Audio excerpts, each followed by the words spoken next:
एक बात कही सर ने भी कि रियल एस्टेट जो ग्रोथ है, चाहे स्टेट की है, देश की जो ग्रोथ है, उसमें कंट्रीब्यूट कर रहा है वो। इसके अलावा जॉब भी नए इस फील्ड से आ रहे हैं लगातार। जहाँ तक मुझे ध्यान आ रहा है कि जो रियल एस्टेट सेक्टर है वो इंडस्ट्री का दर्जा चाहता है, तो इस दिशा में सरकार क्या कुछ कर रही है? देखिए, आपको ये दो सेक्टर जो हैं, कंस्ट्रक्शन और एग्रीकल्चर, दोनों अनऑर्गेनाइज सेक्टर है और देश के डेवलपमेंट में, रोजगार में निश्चित तौर पर इन दोनों का बहुत बड़ा पार्टिसिपेशन है। हमारे एक जो देश जिसमें ग्रामीण अंचल भी पूरा है, 75% देश की आबादी का है, तो निश्चित तौर पर ये दोनों बड़े सेक्टर हैं और दोनों ही इंडस्ट्री की तरफ, आज एग्रो इंडस्ट्री भी के बाद जगह जगह क्लस्टर जैसे आ रहे हैं। मुझसे पहले बहन सुनीता जी दुग्गल जो हमारी सांसद जी है वो भी बता रही थी। तो इसी तरह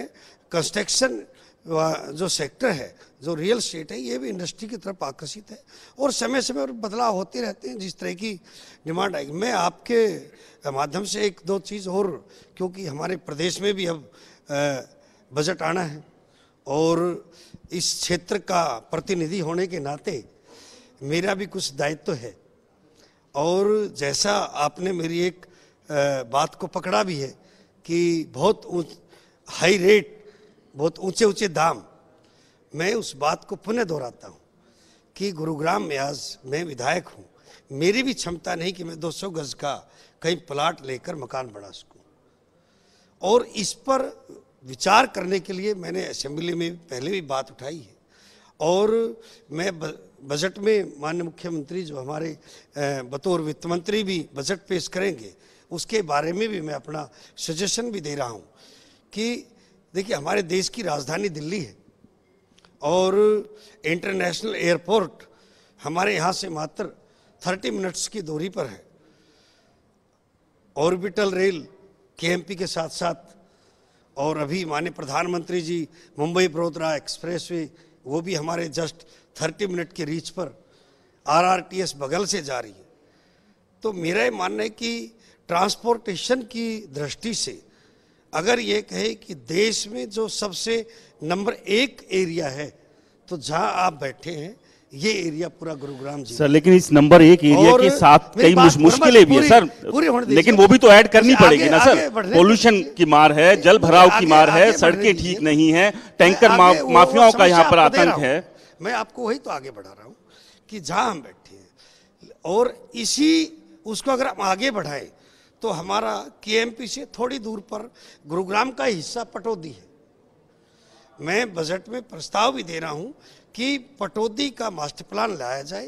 ताकि वहां पर इंडस्ट्रियल, आज यहाँ बड़े बड़े इंडस्ट्रीज अपने, अगर उन्होंने इंडस्ट्री बढ़ानी है तो ज़मीन परचेज नहीं कर पा रहे। उन्होंने अगर बच्चों को सेटल करना है या किसी ने, कर्मचारी ने, अधिकारी ने सेटल करना है, कमिश्नर साहब बैठे हैं, तो ये भी कहीं अगर बच्चों के लिए 200 गज का मकान बना जाए तो बना सकते। तो हमने प्रपोजल दिया है कि पटौदी का मास्टर प्लान लाया जाए और वहाँ पर चूंकि ज़मीन के रेट कम है, फैसिलिटी उतनी है और पॉल्यूशन भी नहीं है। ग्लोबल सिटी भी तो ला रहे हैं सर, बगल में है, ग्लोबल सिटी भी तो लेकर आ रहे हैं। वो वही कह रहे हैं कि सारी चीज़ें। और इसके अलावा एक मैंने बड़ा प्रपोजल भी कहा है कि जिस तरह से ग्रेटर मुंबई है, एक गुरुग्राम का ग्रेटर जैसे जीएमडी है, इसका दायरा केएमपी के साथ साथ बादली और ये पूरा फरुखनगर और ये पूरा अपना धारूहेड़ा और तावड़ू तक ले लिया जाए और गुरुग्राम के भी जीएमडी का पूरा एक बनाकर उसके 4 जिले, north east, south west Gurugram बना दिया जाए, तो निश्चित तौर पे एक इंडस्ट्रियल जिला हो जाए, एक रेजिडेंशियल हो, तो ताकि एक एग्रीकल्चर, ताकि सारी जो एक वर्ल्ड लेवल की जितनी भी सुविधाएं हैं, चाहे औद्योगिक दृष्टि से हो, चाहे रिहायश की दृष्टि से हो, एक गरीब आदमी भी, क्योंकि मेरा मानना ये है और हमारी सरकार का मानना भी यही है, खाली बिल्डिंग और रोड बनना ही किसी देश का डेवलपमेंट नहीं होता। ओवरऑल डेवलपमेंट, चाहे वो एजुकेशन हो, जाहिर सी बात है, गरीब लोगों को सस्ता मकान मुहैया कराना, ट्रांसपोर्टेशन है, एजुकेशन है, हेल्थ है, तमाम सारी चीजें, पर्यावरण भी, इस पर भी आऊंगा सर। एक